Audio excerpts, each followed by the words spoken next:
신약성경 402면 요한계시록 3장 14절에서 22절 말씀입니다.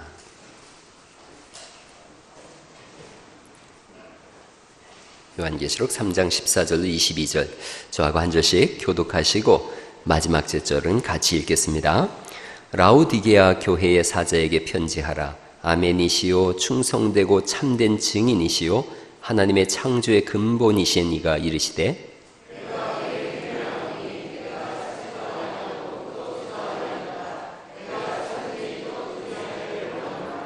내가 이같이 미지근하여 뜨겁지도 아니하고 차지도 아니하니 내 입에서 너를 토하여 버리리라.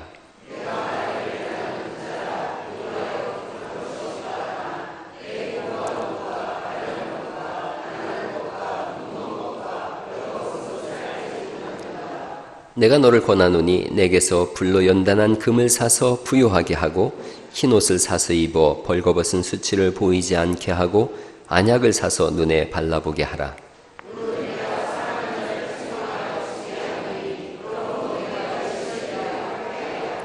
볼지어다 내가 문 밖에 서서 두드리느니 누구든지 내 음성을 듣고 문을 열면 내가 그에게로 들어가 그로 더불어 먹고 그는 나로 더불어 먹으리라.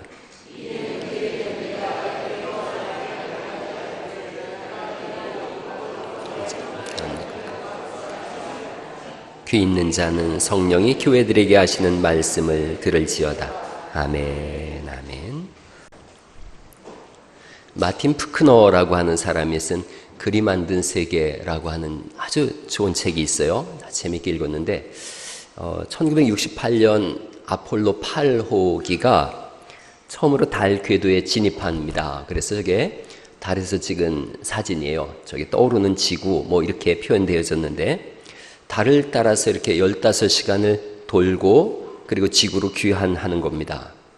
무선 교신이 없는 상태에서 마지막으로 돌아올 때에 로켓을 분사해야 돼요. 딱 한 번 시도할 수 있는데 로켓이 만약 제대로 분사가 되지 않으면 달을 따라서 평생 돌 수밖에 없는 그런 상황이에요. 그래서 모든 자원을 다 쏟아붓기 위해서 무선까지도 차단을 해야 되는데 그 마지막 시간에 지구를 향해서 마지막이 될 수도 있는 그 무선이 교신할 수 있는 그 시간 어떤 말을 할까? 이 우주인 세 사람이 적었어요. 그리고 지구에 있는 사람들이 그 말에 귀를 기울이기 시작합니다. 방송이 나오죠. 지구에 있는 모든 분들을 위해서 아폴로 8호의 대원들이 여러분에게 보내고 싶은 메시지가 있습니다. 다 긴장하고 있을 때 앤더슨이라고 하는 저 우주인이 먼저 낭독합니다. 태초에 하나님이 천지를 창조하시니라. 땅이 혼돈하고 공허하며 흑암이 깊음 위에 있고 하나님의 영은 수문 위에 운행하시니라. 하나님이 이르시되 빛이 있으라 하시니 빛이 있었고.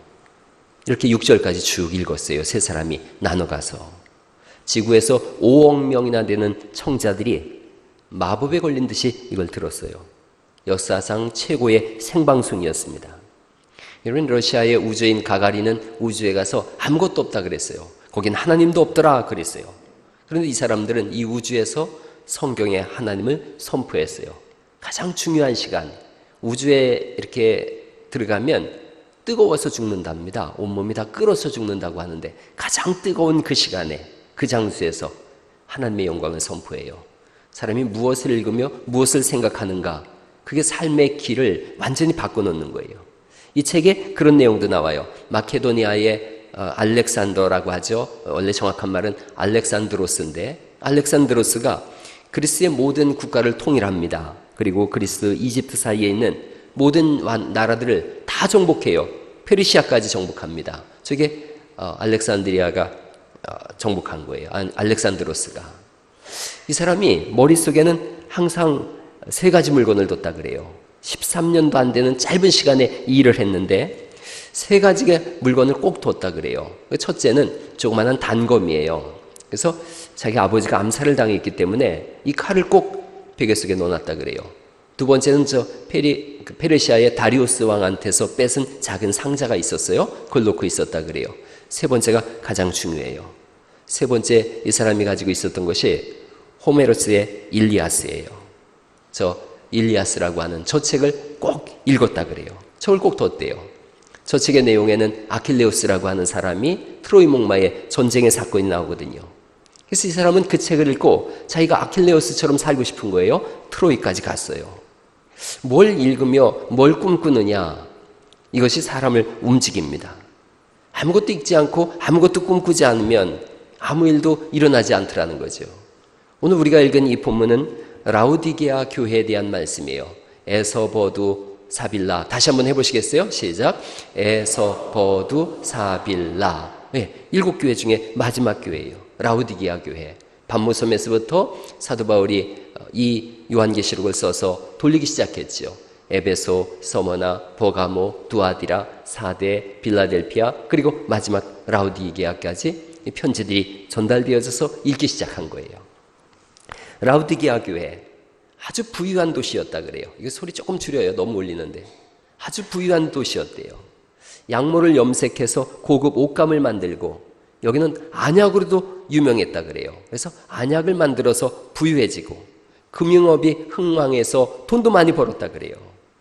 저도 25년 전쯤에 여기 지역을 쭉 한번 배낭여행을 해본 적이 있어요. 특별히 이 라우디게아 이 지역에 가면 옛날 이름은 히에라폴리스, 히에라폴리 이렇게 써 있고, 지금은 파무칼레라고 하는 곳이 있어요. 솜의 성 또는 목화의 섬 이렇게 쓰여져 있는데, 여기 석회 성분이 많은 온천물이 솟아나와요. 그래서 저렇게 보여요. 저게 눈처럼 보이죠? 눈이 온 게 아니라 석회석이에요. 여기 온천물이에요. 저기 다 온천이에요. 이렇게 논처럼 온천이 돼 있어요. 저기에 닥터피쉬가 살아요. 그래서 사람이 이렇게 앉아 있으면 와가지고 톡톡톡톡 해서 다리에 있는 각질도 뜯어먹고, 이래서 사람이 난다 그래요. 근데 이 물은 뜨거울 때 마시면 병을 고치는 역할을 한다라고 사람들이 생각했어요.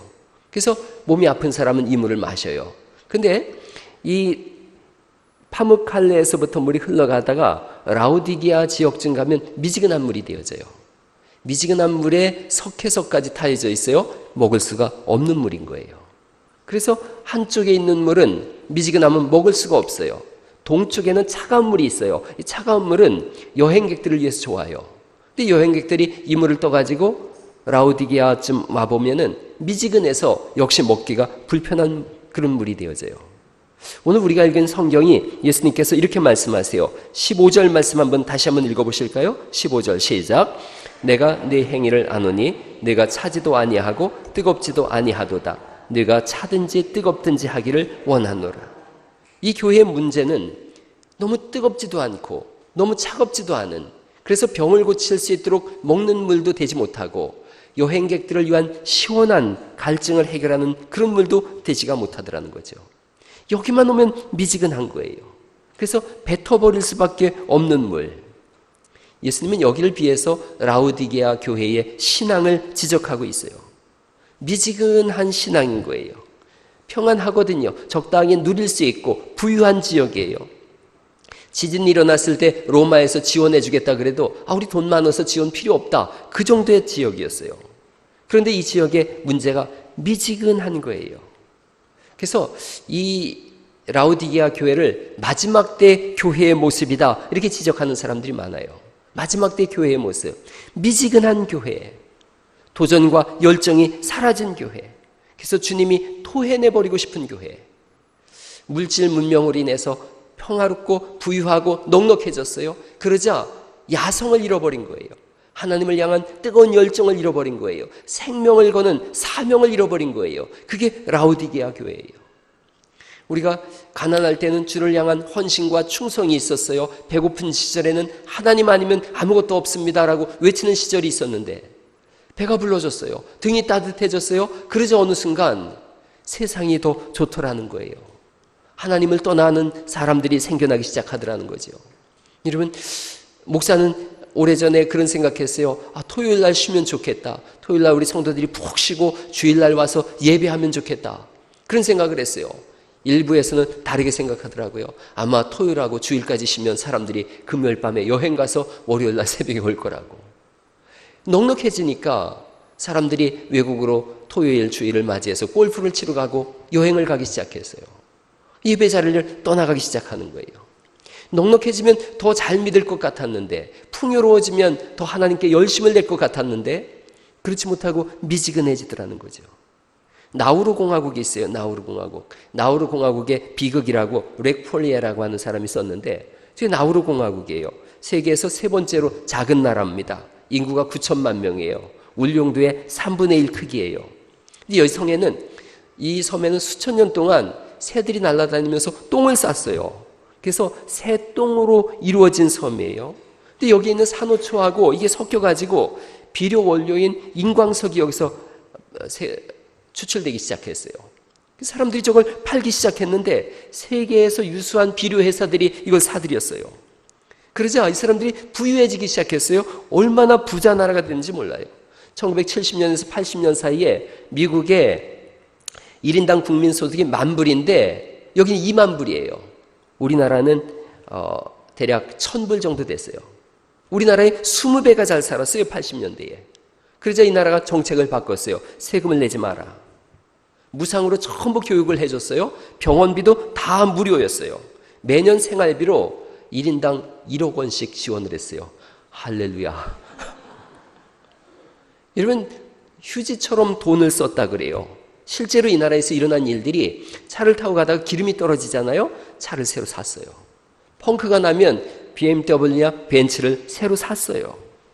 외국에서 모든 가정부들을 들여와서 다 일을 시켰어요. 자기 개인용 자가용 비행기로 하와이나 피지로 여행을 다녔어요. 돈이 떨어져요. 그럼 국가에 가서 돈을 달라 그러면 얼마든지 달라는 대로 줬어요. 이게 이 나라였어요. 90년대 되면서 이 인광석의 채굴량이 감소하기 시작했어요. 사람들이 보니까 이제 한계가 있으니까 돈이 점점 떨어지기 시작한 거예요. 그러자 더 이상 소득이 안 되니까 소득을 찾는 방법으로다가 마피아나 테러리스트들의 국제 범죄자들의 은신처를 제공하기 시작했어요. 그래서 범죄자들이 몰려왔어요. 근데 이것도 잠깐이에요. 9.11 테러 사건 이후로 나우루 공화국에 대해서 미국에서 고립을 시키는 그런 작전을 씁니다. 결국은 25,000불까지 올라갔던 소득이 2,500달러로 떨어졌어요. 10분의 1로 떨어졌어요. 그 결과 쓰레기로 인하여 가득 채워진 쓰레기 나라가 되어버렸어요. 이 사람들은 외식하고 놀고 먹기만 했거든요. 국민의 절반이 당뇨와 비만이 걸렸어요. 그리고 가정 일을 할 줄 몰라서 저렇게 고기를 잡아서 먹는 그런 사람들이 되어져 버렸어요. 가정부들도 다 떠났어요. 가장 큰 문제는 이 땅을 파고 또 파고 해가지고 저렇게 완전히 구덩이가 돼버려서 지구온난화로 인하여 해수면이 올라가고 있거든요. 얼마 지나지 않으면 가라앉을 위기에 겪어졌어요. 이게 나우루 공화국의 비극이에요. 저는 이 책을 읽으면서 한국 교회의 현실을 한번 생각해 봤어요. 한국 교회가 한때 나우루 공화국 같은 누림의 시간들이 있었어요. 여러분, 십자가만 꽂아도 사람들이 몰려왔었어요. 서울 시내 인천공항에서 이렇게 들어오다 보면 보이는 건 십자가밖에 없다면서요. 인공광을 없애자 그래서 다 네온을 끄라 그랬지만 십자가는 끄지 않도록 법이 통과되어졌어요. 부족한 것이 없이 살았어요. 부유했어요. 부자예요. 가만히 있어도 교회가 잘 굴러가는 거예요. 성장하는 거예요. 그러자 대비를 하지 않고 준비를 하지 않았어요. 미래를 예측하는 힘이 없어져 버렸어요. 그리고 미지근해져 버렸어요. 밤을 새워 기도하는 사람들이 사라졌고 열정적인 찬송이 사라졌어요. 눈물 흘리며 기도하는 모습이 사라졌어요. 주를 위한 헌신과 충성이 무너져 버린 거예요. 예수님 우리에게 땅끝까지 이르러 주의 증인되라 했는데 여러분, 주변도 돌지 못하는 그런 시대가 됐어요. 물질 숭배와 또 번영신학이 들어왔어요. 교회조차도 비만과 교회 자체가 성인병 환자가 되어져 버렸어요. 그래서 누리고 풍요롭고 은혜롭고 넘치고 그걸로 만족했어요. 영적인 눈으로 주님이 이 장면을 보시면서 말씀하신 거예요. 17절 말씀이죠. 16절 17절을 다시 한번 읽어보실까요? 16절 17절 읽어보시죠. 시작. 내가 이같이 미지근하여 뜨겁지도 아니하고 차지도 아니하니 내 입에서 너를 토하여 버리리라. 내가 말하기를 나는 부자라 부유하여 부족한 것이 없다 하나 내 곤고한 것과 가련한 것과 가난한 것과 눈먼 것과 벌거벗은 것을 알지 못하는도다. 이렇게 말씀하세요. 우리를 바라보시는 예수님의 눈이 뭐냐? 우리의 속사람이 뭐냐? 우리의 현실과 우리의 정체성이 뭐냐? 너는 곤고하고 가련하며 가난하고 눈이 멀어 있고 벌거벗어 있다는 거예요. 이 지역은 양모로 유명한데 그러니까 양모로다가 만든 옷을 입는 거예요. 최고의 극상품의 옷을 입고 화려함을 자랑했는데 주님 말씀하는 거예요. 넌 벌거벗고 있다는 거예요. 우리는 로마의 그런 지원도 거부할 정도로 우리는 부자입니다. 주님 말씀하는 거예요. 너희는 가난하다. 우리는 안약을 만들어서 정말로 안질이 없는 그런 동네입니다. 주님 말씀하시는 거예요. 너희의 눈먼 것을 보지 못하느냐. 너 자신을 한번 보라는 거예요. 안약을 사서 보게 하라 이렇게 말씀하세요. 너는 지금 어떤 상태에 있느냐? 너는 어떤 모습으로 어떻게 살고 있느냐? 이걸 물어보고 계신 거예요.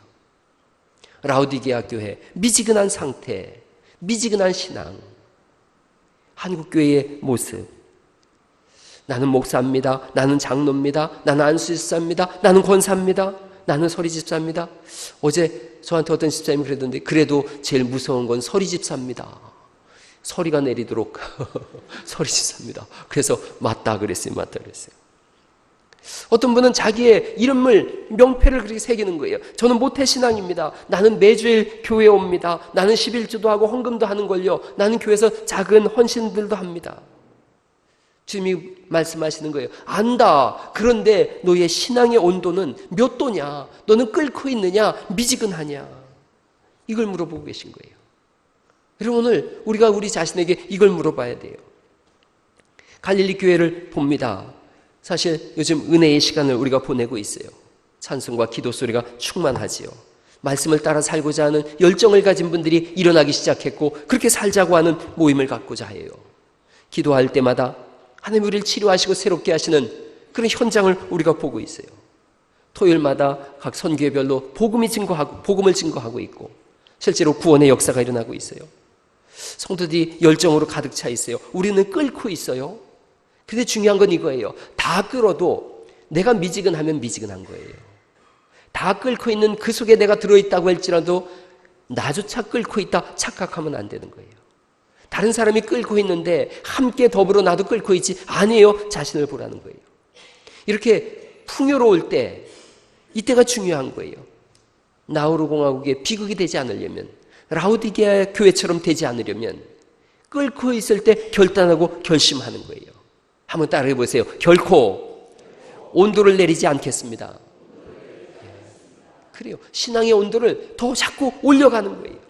미지근해지지 않기를 간절히 축원합니다. 계속 뜨겁게 타오르는 거예요. 오늘 그런 결심을 해야 돼요. 여러분 개인의 삶을 한번 돌아보는 거예요. 그러면서 오늘 결심하는 거예요. 나의 심장은 뛰고 있습니다. 나의 삶은 열정으로 가득합니다. 나는 일어서고 있습니다. 나는 도전하고 있습니다. 이런 은혜가 있기를 간절히 축원합니다. 한번 같이 한번 읽어보시죠. 시작. 나의 심장은 뛰고 있습니다. 나의 삶은 열정으로 가득합니다. 나는 일어서고 있습니다. 나는 도전하고 있습니다. 잠시도 머뭇거리지 않는 사람. 우리가 새벽마다 히브리서를 보고 있는데 너희는 뒤로 물러가 침륜에 빠질 자들이 아니라 앞으로 전진하고 또 전진하는 사람들이라고 말씀하고 있고 너희가 받은 구원이 얼마나 큰 구원인지 아느냐. 그 구원을 등한히 여기지 말아라. 우리가 그 구원이 혹시나 흘러 떠내려갈까 두려워하노라 라고 말씀하고 있으니 우리는 구원을 흘러 떠내려가는 사람들이 아니라 날마다 앞으로 전진하고 또 전진하고 나아가고 또 나가서 하나님 나라를 이뤄가는 믿음의 사람들인 줄 믿으시기 바랍니다. 오늘 그 결심을 하는 거예요.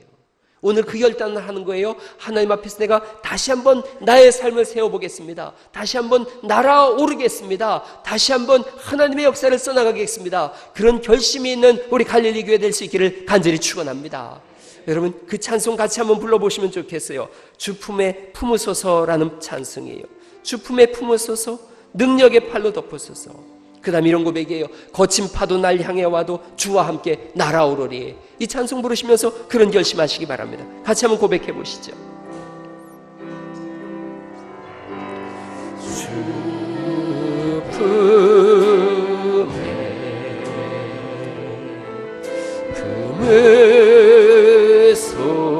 품으소서 능력에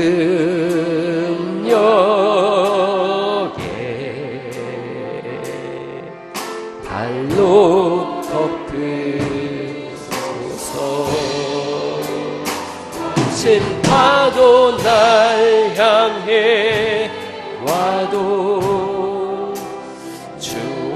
함께 날아오르리. 폭풍 가운데 나의 영혼 잠잠하게 주고 주님 안에 나 거하리.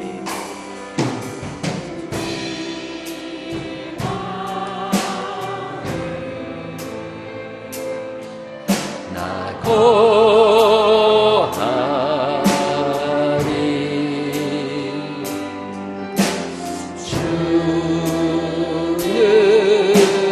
주는요 나 잠잠히 있네. 거친 파도 날 향해 와도 주와 함께 날아오르리. 폭풍 가운데 나의 영혼 잠잠하게 즐거우리라. 할렐루야. 여러분, 주와 함께 날아오르는 은혜가 있기를 간절히 바랍니다. 라우디게아 교회, 미지근함을 인하여 주님이 토해내고 싶은 교회가 아니라 펄펄 끓고 있음을 인해서 하나님의 영광을 드러내는 사람들. 원리 중에 3A 원리라는 게 있어요. 3A 원리. 영어로다가 A자 3개를 머리 글자로 쓴 건데 대략 ambition, 사명이라 그러고요. ability, 능력이라 그러고 achievement, 성취라 그래요. 사명, 능력, 성취. 이런 사람이 살아있는 사람이라는 거예요. 움직이는 사람이라는 거예요. 끓고 있는 사람이라는 거예요. 특별히 저 ambition이라고 하는 말은 ambitio라고 하는 라틴어에서 나왔다 그래요. 명성이나 주의를 얻기 위해서 부지런히 돌아다닌다는 거예요. 사명이란 뜻이 있는데 사명을 이루기 위해서 동분서주하는 사람, 저절로 실현되는 것이 아니라는 거죠. 사실은 우리 교회들마다 개인 개인에게 주신 하나님의 사명이 있어요. 우리의 사명은 동네 놀러 다녀라 그런 사명이 아니죠. 나는 노는 은사가 있어요 그런 게 사명이 아니죠. 주님이 마태복음 20장 19절 20절 말씀에 너희는 가서 모든 민족을 제자로 삼고 그리고 아버지와 아들과 성령의 이름으로 세례를 베풀고 내가 너희에게 분부한 것을 가르쳐 지키게 하라. 우리에게 주신 사명이에요. 가르쳐 지키게 하라는 거예요. 내가 땅끝까지 너와 함께 할 테니 이 복음을 증거하라는 거죠. 찬송가 중에 제가 좋아하는 찬송이 있다 그랬어요. 저 죽어가는 자 다 구원해내고 복음의 증인되라고 우리를 부르신 줄 믿으시기 바랍니다. 그러기 위해서 한번 19절 말씀을 또 보시겠어요? 19절 말씀에 주님이 우리에게 아주 정확하게 말씀을 하세요. 19절 말씀 같이 한번 읽어보세요. 시작. 물은 내가 사랑하는 자를 책망하여 징계하노니 그러므로 내가 열심을 내라 회개하라. 여러분, 미지근한 것이 뭔가 봤더니 열심을 내지 않는 것더라는 거예요. 그냥 머물러 있는 거예요. 주님이 말씀하세요. 내가 너를 사랑하니 그냥 둘 수가 없다. 내가 너를 징계해서라도 너로 하여금 열심을 낼 수 있도록 그렇게 하겠다는 거예요. 오늘 우리 교회, 한국교회에게 주시는 말씀이에요. 열심을 내라. 사명이 뭐냐? 열심을 내는 거예요. 가장 답답한 사람이 누구냐? 열심 없는 사람이에요. 대충 사는 사람이에요. 인생을 그저 날마다 그냥 그렇게 무의도식하는 사람이에요. 아무것도 하지 않는 사람. 주님이 말씀하세요. 내가 너를 토해내고 싶다. 내가 너를 징계해서라도 열심을 내게 할 것이다. 예수님이 우리에게 주신 빌립보서 3장 12절 말씀에 보니까 바울이 교도소에서 감옥에 사는 거예요. 복음을 증거하다가 감옥에 갇혔는데 이렇게 고백해요. 내가 이미 얻었다 함도 아니에요. 온전히 이루었다 함도 아니다. 나는 내가 한 일을 잊어버리고 앞에 있는 표대를 향하여 나는 달려간다. 이렇게 말씀하세요. 여러분, 엄청난 성취를 이룬 사람인데 다 잊어버렸다. 아직도 나는 내 앞에 저 달려가야 될 목적이 있고 표대가 있다. 내가 달려가야 될 거기를 향해서 나는 오늘도 쉼 없이 달려간다. 감옥에서조차도 멈추지 않는 사람, 감옥조차도 그를 멈추게 할 수 없는 사람. 사도 바울의 고백이에요. 너희는 세상이 감당치 못하는 하나님의 사람이다. 옆 사람한테 한번 인사하세요. 멈추지 맙시다. 멈추지 맙시다. 신앙은 멈추지 않는 거예요. 끓고 있는데 어떻게 멈출 수가 있겠어요? 오래전 영화 중에 로베르 장군이라는 영화가 있었다 그래요. 저는 이 영화를 못 봤는데 책으로도 한번 읽은 적이 있어요. 로베르 장군. 나치에 저항했어요. 많은 레지스탕들이 감옥에 갇힙니다. 그런데 나치에 저항을 해본 적이 한 번도 없던 사람이 그들 중에 끼어 있었어요. 저항했다 그래서 다 사형장으로 끌려갔습니다. 자기는 독일 나치주의에 저항한 적이 없는데 거기에 뭉쳐서 함께 끌려가는 거예요. 이 사람이 억울해서 소리 지르는 거예요. 나는 저항운동을 하지 않았습니다. 나는 아무것도 하지 않았습니다. 아무것도 안 했는데 내가 왜 죽어야 합니까? 그러자 그 옆에 있던 저항운동가가 한 말입니다. 이렇게 말합니다. 아무것도 하지 않았다고? 바로 그것이 잘못이다. 전쟁이 5년이나 계속되고 수많은 사람이 죽고 도시는 파괴되고 조국은 멸망 직전에 놓여 있는데도 당신은 아무것도 하지 않았다고? 너는 그것만으로도 죽어 마땅한 죄다. 미지근한 신앙이 이거예요. 나는 아무것도 하지 않았어요. 그게 유죄예요. 모든 사람들이 교회를 세우고 복음을 전하고 삶을 쪼개서 하나님께 드리고 있는데 너는 아무것도 하지 않았다고?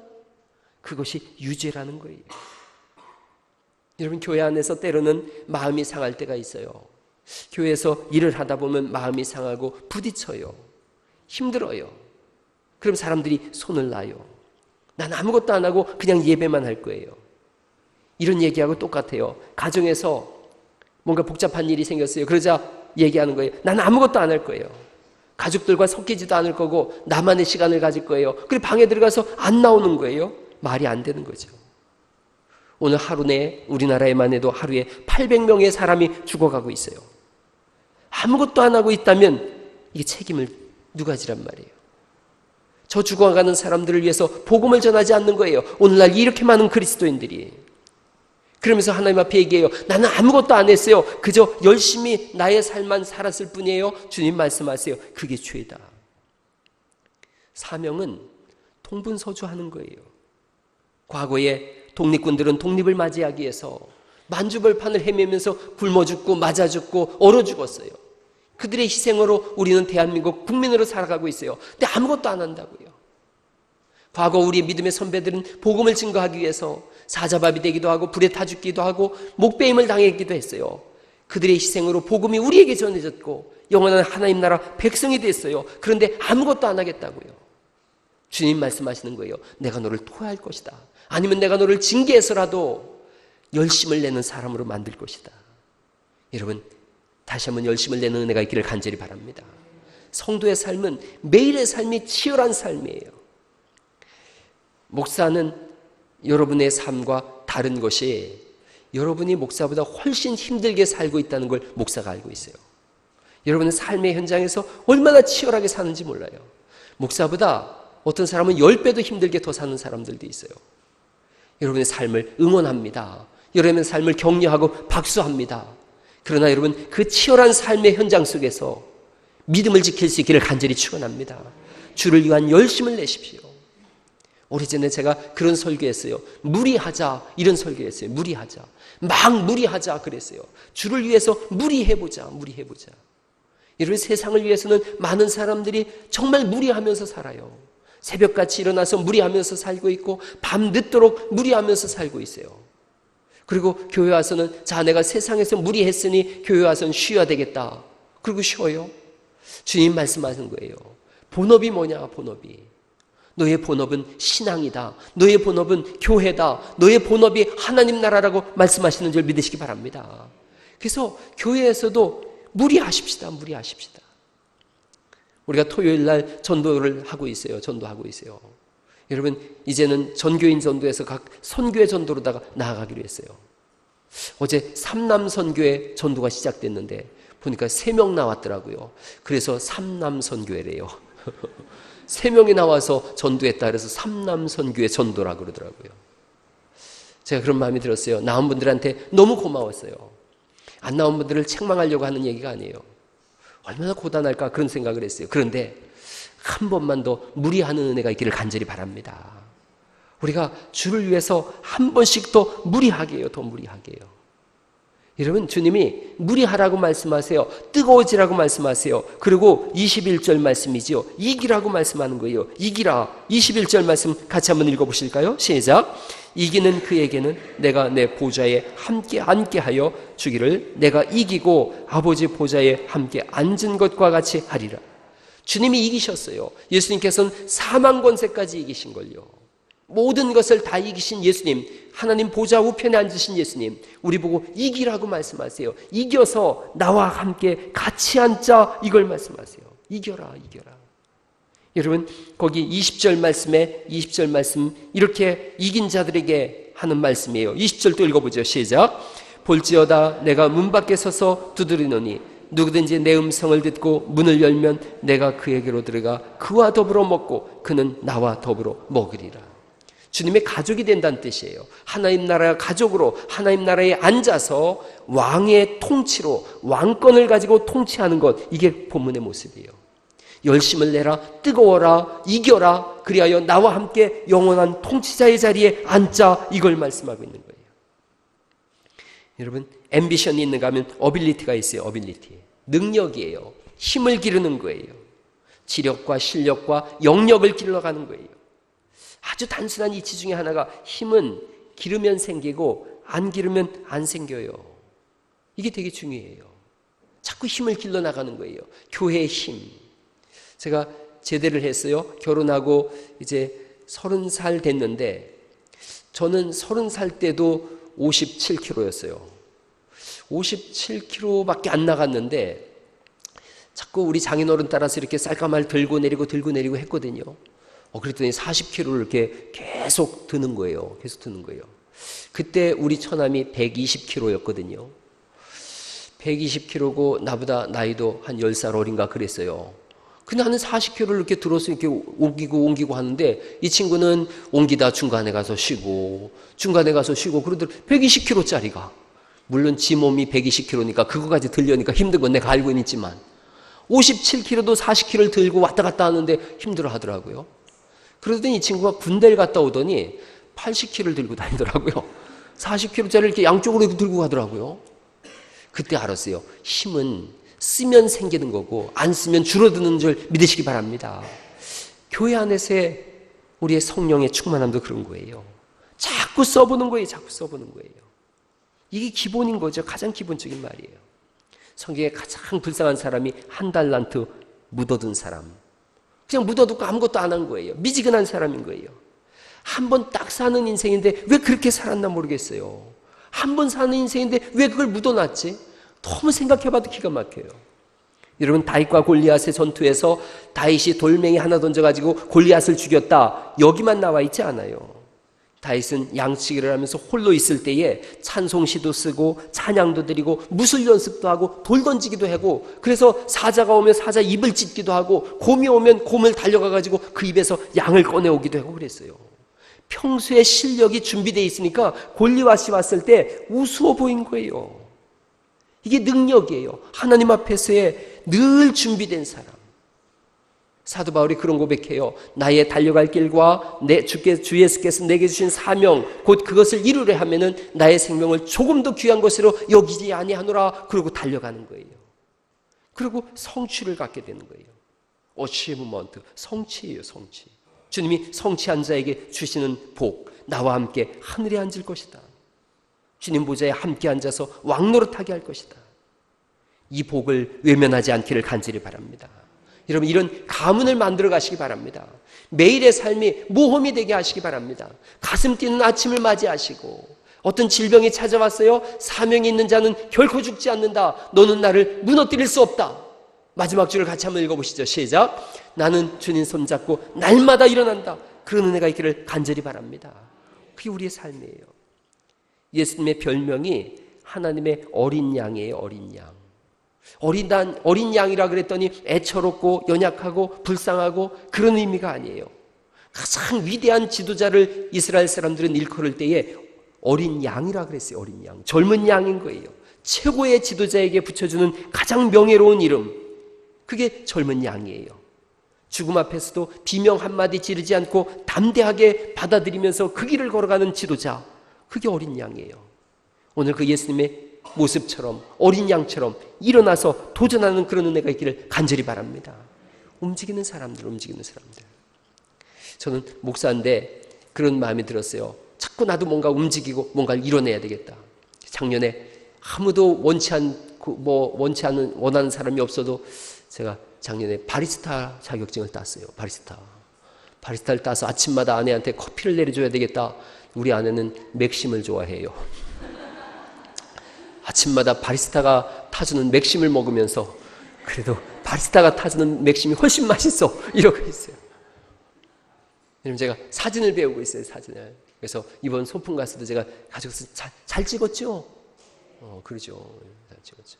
우리 그 오케스트라 사진도 제가 100명 지금 다 찍어요. 모든 팜플렛 제가 만들어요.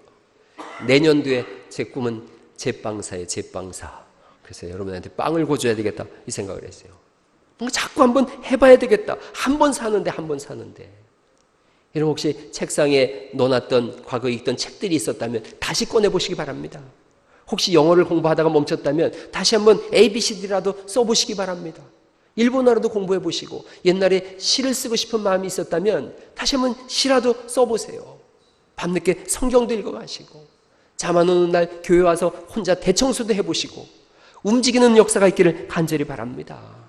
그래야 하나님의 일을 이루어갈 수 있어요. 동양 최초로 노벨상 받은 분이 인도의 타고르예요. 타고르. 저분이 라빈드 라나드 타고르라고 한 사람이에요. 시, 그림, 작곡, 강연도 잘했다 그래요. 인도의 국가는 저분이 작사했어요. 우리나라를 동방의 등불이다 이렇게 한 사람이 저 사람이에요. 기탄잘리라고 하는 유명한 시집을 출판했어요. 그리고 자기가 영어로 번역했어요. 그리고 이 시집으로 노벨상을 받았어요. 이 내용 중에 그런 말이 있어요. 어느 날 죽음의 신이 당신의 문을 두드릴 때 빈손으로 그를 돌려보내서는 안 된다. 그의 손에 살아온 인생의 그 작품을 들려보내라는 거예요. 인생은 공술의 공수가 아니에요. 빈손으로 왔지만 하나님의 작품으로 하나님 나라 가는 것이 인생인 줄 믿습니다.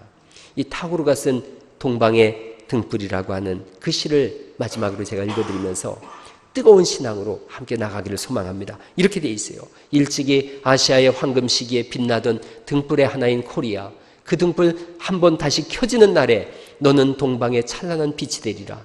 무한히 퍼져나가는 생각과 행동으로 우리들의 마음이 인도되는 곳, 그러한 자유의 천국으로 나의 마음의 조국 코리아여 깨어나소서.